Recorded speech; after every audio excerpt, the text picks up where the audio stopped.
দীর্ঘ 10 মাস 22 দিনের অন্ধকার কারাজীবন শেষে অবশেষে আলোর দেখা পেয়েছেন অভিনেতা সিদ্দিকুর রহমান। তবে এই ফেরা যেন কেবল কারামুক্তি নয়, বরং ধীরে ধীরে এক নতুন জীবনের সূচনা হিসেবে সামনে এসেছে। দাড়ি রাখা চেহারায় মুক্তির পর তিনি জানান, তার জীবনের মোড় এখন ইসলামের পথেই ঘুরে এসেছে। এ নিয়ে বিস্তারিত দেখুন ডেস্ক রিপোর্টে।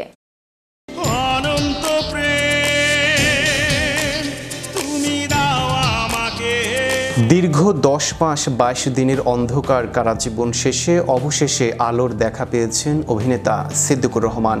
তবে এই ফেরা যেন কেবল কারামুক্তি নয়, বরং ধীরে ধীরে এক নতুন জীবনের সূচনা হিসেবে সামনে এসেছে। দাড়ি রাখা চেহারায় মুক্তির পর তিনি জানান, তার জীবনের মোড় এখন ইসলামের পথেই ঘুরে গেছে। গত বছরের আগে 2025 সালের 29 এপ্রিল রাজধানীর বেইলি রোড এলাকা থেকে তাকে গ্রেপ্তার করা হয় এবং পরবর্তীতে বিভিন্ন মামলায় তাকে আসামি করা হয়, যার মধ্য দিয়েই তার এই দীর্ঘ কারাজীবনে শুরু হয়।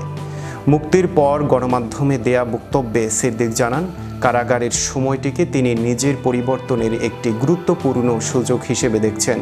সেখানে নিয়মিত কোরআন তেলাওয়াত এবং 5 ওয়াক্ত নামাজ আদায়ের মাধ্যমে ধীরে ধীরে ধর্মীয় অনুশাসনে অভ্যস্ত হয়ে ওঠেন তিনি।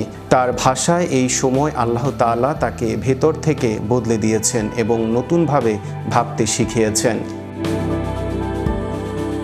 অভিনেতা বলেন, বন্দি দশায় থাকলেও তার সৃজনশীল কাজ থেমে থাকেনি, বরং সেই সময়টাকেই কাজে লাগিয়ে কারাগারে অবস্থানকালে তিনি 15টি নাটক এবং 3টি চলচ্চিত্রের পঞ্চলিপি লিখেছেন।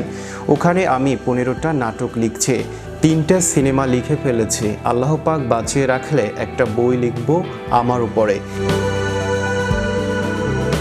এদিকে কারাগারের দেয়ালে একটি লেখা তার চিন্তায় আমূল পরিবর্তন নিয়ে আসে। সেখানে লেখা ছিল, রাখিব নিরাপদ, দেখাবো আলোর পথ। এই নীতিবাক্যটি তার জীবনে গভীরভাবে প্রভাব ফেলেছে।